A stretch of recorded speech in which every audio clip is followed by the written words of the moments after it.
एक ऐसा आइलैंड जहाँ के लोगों ने कैद करके रखा अपने भगवान को। एक ऐसा कल्ट ग्रुप जिसके रिचुअल्स सिर्फ पागलपन नहीं खून से भरे हुए हैं। और जब एक भाई अपनी बहन को बचाने के लिए उस आइलैंड पर पहुंचता है तो वो सिर्फ अपनी बहन को बचाने नहीं बल्कि एक अंदर से सड़ चुकी दुनिया का सामना करता है जहाँ पर मुस्कुराहट के पीछे एक राज छुपा है। आज के इस वीडियो में हम एक्सप्लेन करेंगे नेटफ्लिक्स की क्रीपी हॉरर फिल्म एपोस्टल 2018 जिसका हर सीन है डिस्टर्बिंग और एंड तक एक हैवी ट्विस्ट छुपा है। तो चलिए शुरू करते हैं। ये कहानी है 1905 की, जहां थॉमस नाम का एक आदमी जो कभी डिवोटेड क्रिश्चियन मिशनरी हुआ करता था अब अपने फेथ से पूरी तरह टूट चुका है। एक दिन जब वो अपने घर लौटता है उसके पैरों तले जमीन खिसक जाती है। उसे पता चलता है कि उसकी बहन को किसी कल्ट ग्रुप ने किडनैप कर लिया है। उन लोगों ने रैंसम मांगा है, ज्यादा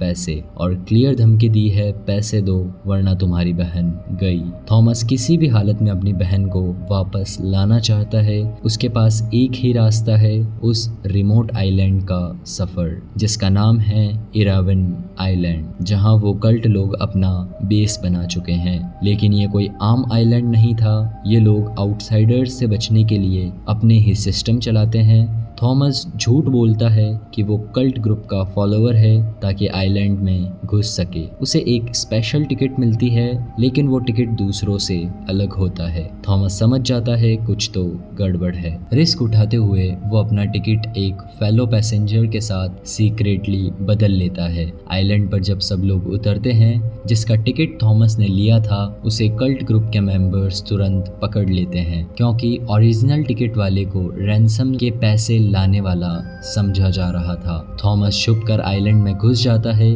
लेकिन जितना आगे बढ़ता है उतना ही अजीब सब कुछ लगता है। सब लोगों का बिहेवियर अननेचुरल है। हर किसी को एक बॉटल दी जा रही है और सभी को एक हॉल में ले जाया जाता है जहां उनका वेलकम करता है इस कल्ट ग्रुप का लीडर मेलकम उन्हें बताता है यहाँ कोई गरीब नहीं है, कोई अमीर नहीं है, हम सब सिर्फ एक जैसे हैं। ये जगह एक नया जीवन है जहां सब शांति से रह सकते हैं, पर तुम्हें इस आइलैंड पर रहने के लिए कुछ रूल्स फॉलो करने होंगे। रात के अंधेरे में जब सब लोग सो रहे थे थॉमस छुपके से अपने रूम से निकलता है। उसका सिर्फ एक मिशन होता है, अपनी बहन को ढूंढना। लेकिन जैसे जैसे वो आइलैंड के छुपे हुए कोनों में पहुंचता है एक डरावना राज उसके सामने आता है। वो देखता है जो लोग बोतल लेके घूम रहे थे उनमें पानी नहीं खून भरा होता है, अपना खुद का खून जो ये लोग हर दिन निकालते हैं। ये सब देखकर थॉमस के होश उड़ जाते हैं। इसी रात थॉमस एक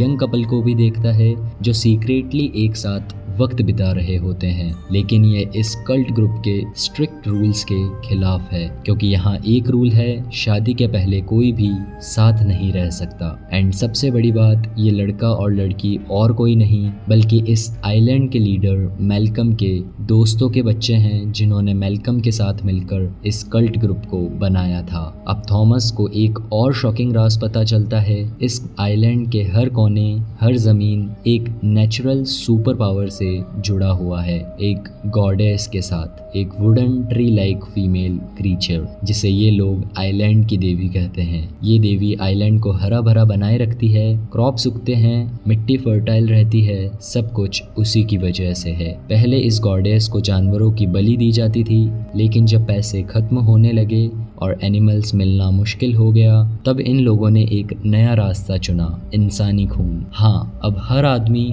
हर औरत, हर बच्चा हर रोज अपना खून बॉटल में भरकर उस देवी को चढ़ाता है। थॉमस की बहन को भी इस कल्ट ने सिर्फ इसीलिए किडनैप किया था ताकि रैंसम में पैसे मिले और वो पैसे जानवरों को खरीदने में लगा सके। तभी कल्ट के लीडर मेलकम को शक होता है कि उनके बीच एक घुसपैठिया है जो उनका असली फॉलोअर नहीं है। मेलकम सभी को बुलाता है और एक जगह खड़ा करता है और तभी एक आदमी उस पर अटैक कर देता है जिसका मिशन था मेलकम को मारना। लेकिन उस मोमेंट में थॉमस उसकी जान बचा लेता है। इससे मेलकम को लगता है थॉमस उसका विश्वास पात्र आदमी हो सकता है और वो उसके और करीब आ जाता है। उसी रात होता है इस आइलैंड पर एक बड़ा फेस्टिवल, सभी लोग उसमें बिजी हो जाते हैं। इसी बीच थॉमस को पता चलता है कि इस आइलैंड के नीचे सीक्रेट टनल्स हैं जो लीडर और उनके साथियों के लिए बने हैं। थॉमस बिना टाइम वेस्ट किए उस टनल के रास्ते में अपनी बहन को ढूंढने निकल पड़ता है, लेकिन लीडर को उस सीक्रेट टनल में किसी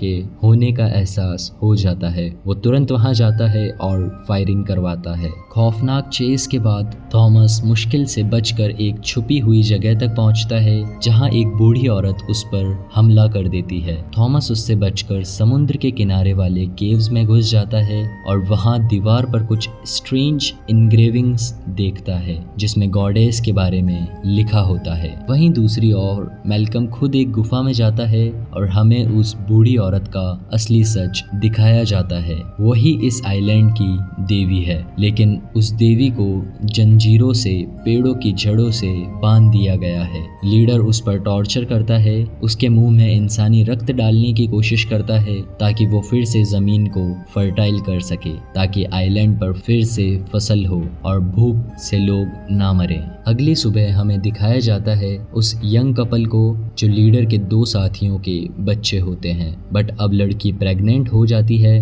और ये दोनों इस हेल लाइक आइलैंड से भागना चाहते हैं, लेकिन इन्होंने आइलैंड के रूल तोड़े हैं और अगर किसी को पता चला तो इनकी मौत पक्की है। और यही होता है। लड़की के पिता को सब कुछ पता चल जाता है और वो बिना किसी मर्जी के अपनी ही बेटी को मार देता है और सब कुछ लड़के के ऊपर डाल देता है। लड़के को तुरंत पकड़ लिया जाता है। थॉमस इन्हें रोकने की कोशिश करता है, लेकिन अब उसे भी बंदी बना लिया जाता है। सबके सामने उस लड़के को ब्रूटली मार दिया जाता है। तभी लड़के के पिता वहां पहुंचते हैं और अपने बेटे की लाश देखकर चुपचाप वहां से चले जाते हैं। इसके बाद लड़की का पिता, जो खुद भी इस कल्ट ग्रुप का हिस्सा है, सबके सामने मैल्कम को फॉल्स प्रॉफिट डिक्लेयर करता है। प्रॉफिट मतलब एक ऐसा व्यक्ति जो ईश्वर के संदेश को लोगों तक पहुंचाने का काम करता है। मैल्कम ने अपने आप को प्रॉफिट बोला था, लेकिन अब उसे साबित करना होगा। लड़की का पिता चैलेंज देता है, अगर तुम प्रॉफिट हो तो थॉमस को सबके सामने मार कर दिखाओ। मैल्कम खुद को प्रॉफिट साबित करने के लिए थॉमस को मारने तैयार हो जाता है।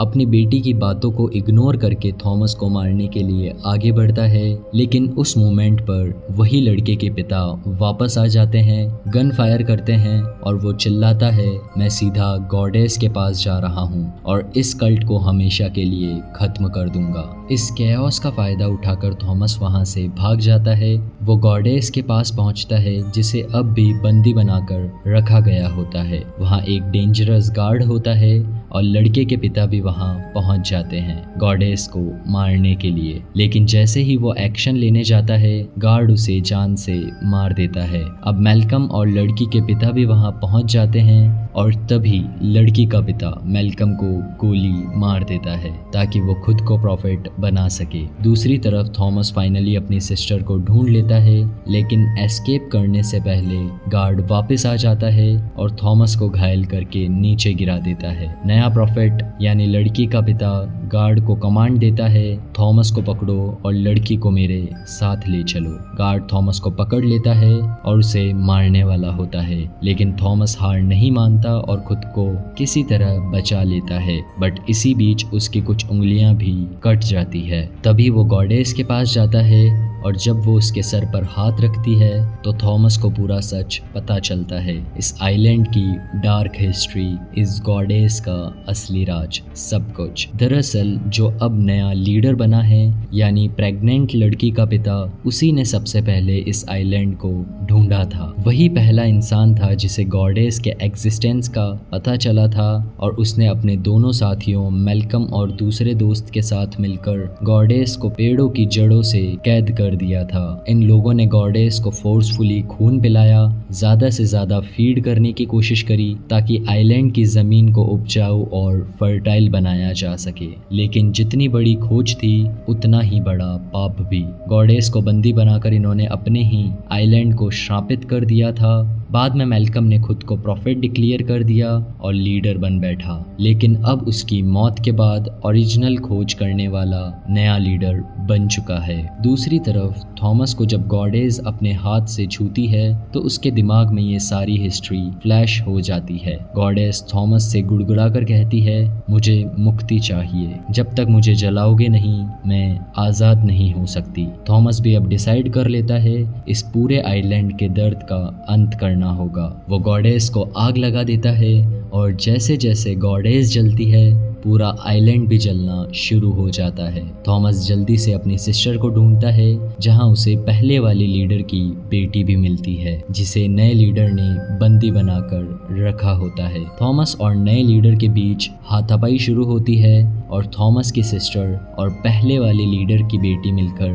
थॉमस की मदद करती है। वो तीनों मिलकर नए लीडर को खत्म कर देते हैं, लेकिन इस फाइट में गंभीर रूप से घायल हो जाता है। आइलैंड आग के लपेटे में था और हर जगह आग, धुआं और चीख पुकार थी। थॉमस अपनी बहन और मैल्कम की बेटी को कहता है, तुम दोनों तुरंत यहाँ से भाग जाओ, मैं तुम्हारे साथ नहीं आ पाऊंगा। वो जानता था उसका जख्म अब बहुत गहरा हो चुका है, इसलिए वो अपनी बहन और उस लड़की को समुद्र के किनारे भेज देता है। दोनों लड़कियां भागकर किनारे पर पहुंचती है, जहां आइलैंड के बचे कुचे लोग बोट में चढ़ने की तैयारी कर रहे होते हैं। थॉमस बस चुपचाप उन्हें दूर जाते हुए देख रहा होता है और खुद थक कर जमीन पर गिर जाता है। इसी वक्त एक और शॉकिंग ट्विस्ट आता है। थॉमस के आसपास जमीन से घास फूस उगने लगती है, जमीन से जड़ों की जैसे रूट्स निकलती है, जो धीरे धीरे थॉमस के शरीर के अंदर घुस जाती है। उसकी आंखें बदलने लगती है और कुछ ही पलों में उसकी आंखें गॉडेस जैसे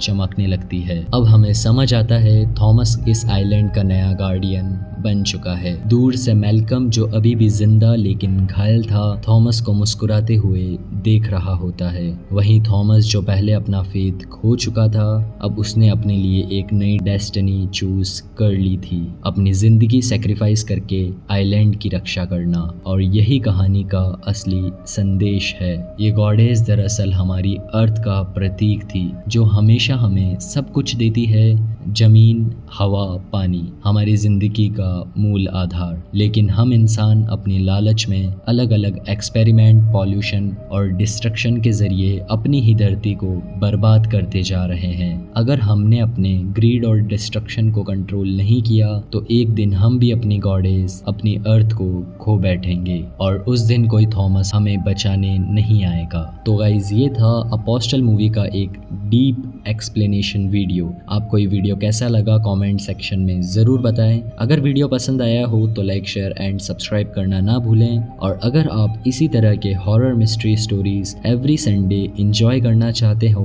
तो सब्सक्राइब करो।